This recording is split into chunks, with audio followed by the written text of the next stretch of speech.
Peace, peace. It's your boy Mayhem once again, and we're back with another On This Day in Black History.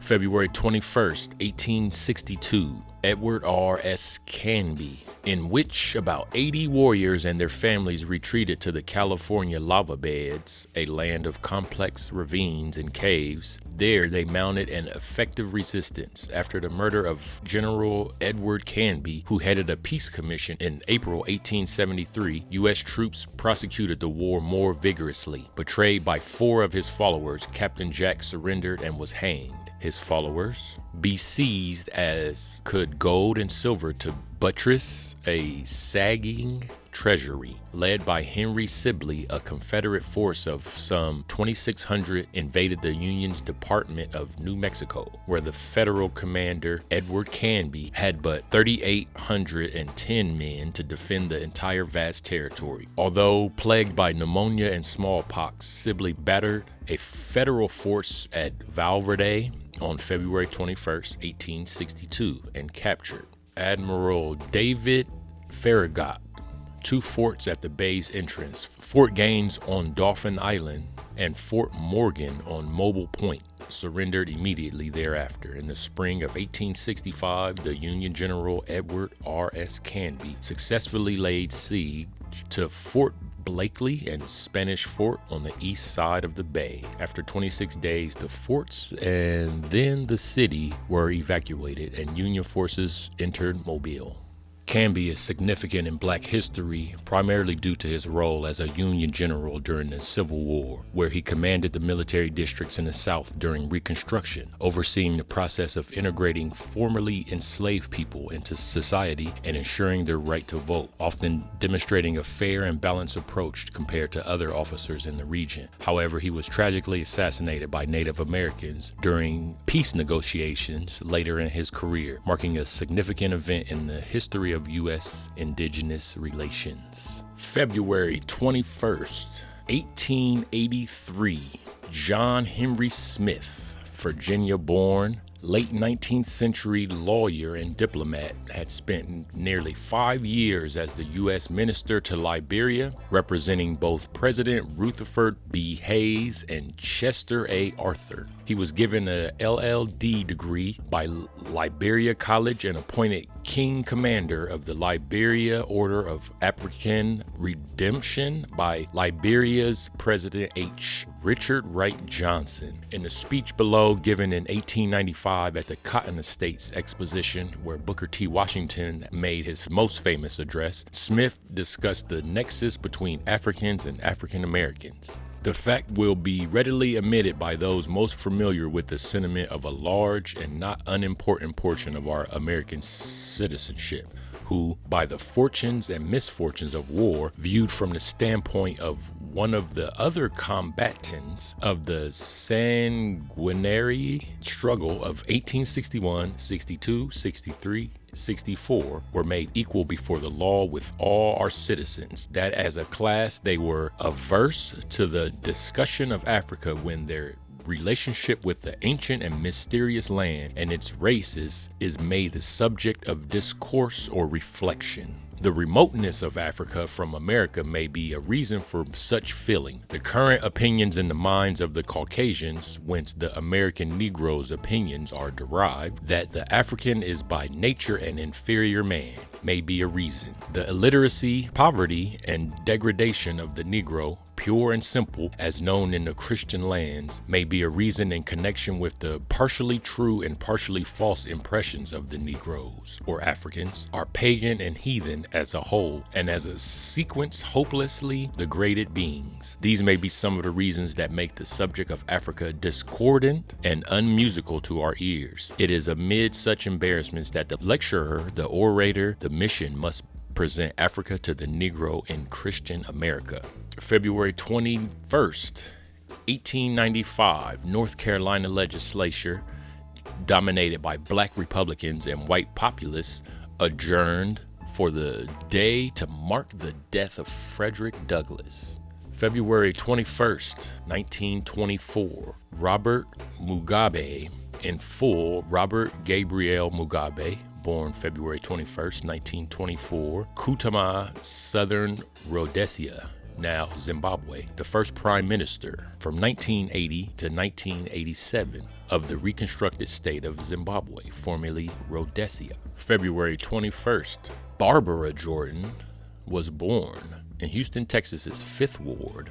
Barbara Jordan became the first African-American woman elected to the Texas Senate in 1966, and later the first Southern black woman in the U.S. House of Representatives in 1972. She was known for her powerful speeches, especially during the Watergate hearings, 1974, and at the Democratic National Convention of 1976. February 21st, 1933, Nina Simone was born. As an American singer, songwriter, pianist, arranger, and activist in the civil rights movement. Born Eunice Kathleen Wayman, the legendary jazz, blues, and soul singer, was born in Tryon, North Carolina. She was a key voice in the civil rights movement, using songs like Mississippi Goddamn and To Be Young, Gifted, and Black to advocate for racial equality. Became one of the most influential voices in jazz, blues, and soul music. Simone's work inspired generations of artists from Lauryn Hill to Beyonce.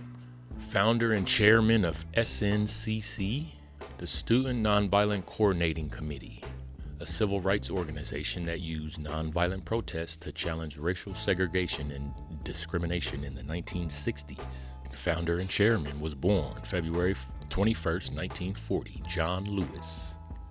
February 21st, 1945, Larry Gossett was born in Seattle to parents Nelmon and Johnny Carter Gossett. Larry Gossett has been a dedicated public servant for over 40 years. After graduating from Franklin High School, he was a Vista volunteer in Harlem from 1966 to 67. Gossett attended the University of Washington, where he was one of the original founders of the Black Student Union, BSU, in 1968. As a respected student activist, he fought to eliminate racial discrimination and increase the enrollment of African Americans and other students of color at the university. After graduation in 1971, Gossett was the first supervisor of the Black Student Division in the area of minority affairs. From April 1979 until December 1993, he was the executive director of the Central Area Motivation Program, CAMP, one of the oldest and largest community action agencies in the city of Seattle. In 1975, Larry Gossett married Rhonda Christie Oden.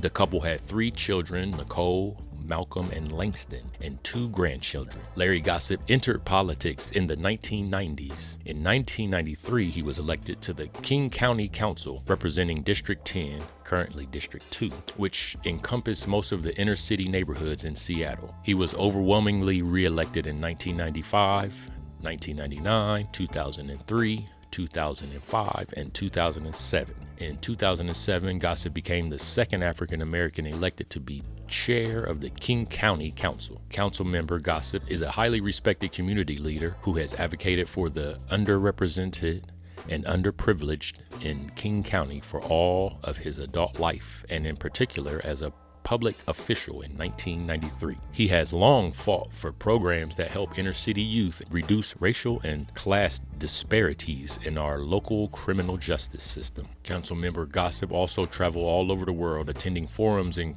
conferences on social justice questions. While in office, he has participated as a delegate in numerous international trade missions, usually with the goal of ensuring that African Americans and other people of color are represented correctly. February 21st, 1961, Fred Jones dies, posthumously awarded the National Medal of Technology, one of the greatest honors an inventor could ever receive. February 21st, 1965, Malcolm X, original name Malcolm Little, Muslim name El Hajj Malik El Shabazz, born May 19, 1925 in Omaha, Nebraska, died on February 21st, 1965 in New York, New York. African-American leader and prominent figure in the Nation of Islam who articulated concepts of race pride and black nationalism in the early 1960s. After his assassination, the widespread distribution of his life story, the autobiography of Malcolm X, 1965, made him an ideological hero, especially among black youth. Born in Nebraska while an infant, Malcolm moved with his family to Lansing, Michigan. When Malcolm was 6 years old, his father, the Reverend Earl Little, a Baptist minister and former supporter of the early black nationalist leader Marcus Garvey, died after being hit by a streetcar, quite possibly the victim of murder by whites. The surviving family was so poor that Malcolm's mother, Louise Little, resorted to cooking dandelion greens from the street to feed her children. After she was committed to an insane asylum in 1939, Malcolm and his siblings were sent to foster homes or to live with family members. Malcolm excelled in school, but after one of his 8th grade teachers told him that he should become a carpenter instead of a lawyer, he lost interest and soon ended his formal education. As a rebellious youngster, Malcolm moved from the Michigan State Detention Home, a juvenile home in Manson, Michigan, to the Roxbury section of Boston to live with an older half-sister, Ella, from his father's first marriage. There he became involved in petty criminal activities in his teenage years, known as Detroit Red. From the reddish tinge in his hair, he developed into a street hustler, drug dealer, and leader of a gang of thieves in Roxbury and Harlem in New York City. While in prison for robbery from 1946 to 1952, he underwent a conversion that eventually led him to join the Nation of Islam, an African-American movement that combined elements of Islam with black nationalism. He, of course, was assassinated February 21st, 1965. He was a prominent civil rights leader and a former Nation of Islam minister. He was assassinated while giving a speech at the Audubon Ballroom in New York City. He had recently broken away from the Nation of Islam and founded the Organization of Afro-American Unity, advocating for global black empowerment. 3 men were convicted of his murder, though 2 were later exonerated in 2021.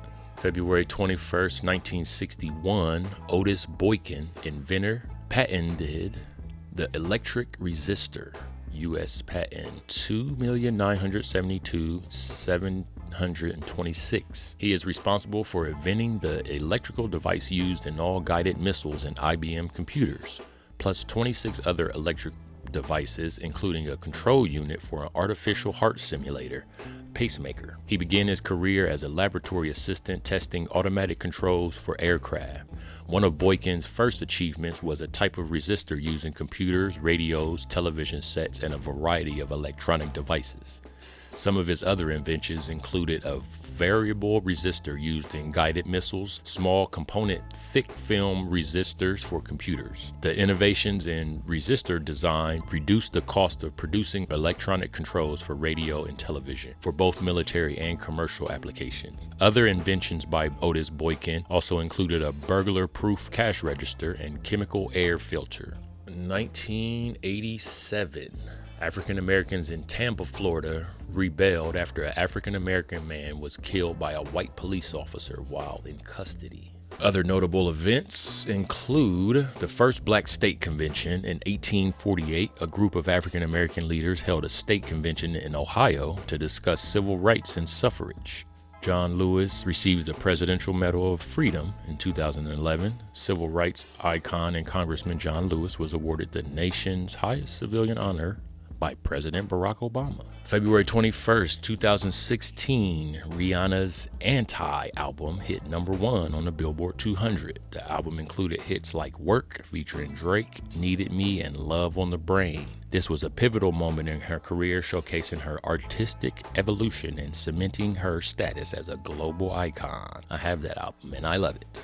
Notable black music releases and achievements. 2001, Outkast wins Grammy for Miss Jackson. The iconic hip-hop duo won Best Rap Performance by a Duo or Group for their hit Miss Jackson. 2010, Lionel Richie honored at NAACP Image Awards. Richie received the NAACP Hall of Fame Award, recognizing his legendary contributions to music. And that is February 21st in Black History. Appreciate it. Make sure you like and subscribe and all that good stuff. Peace.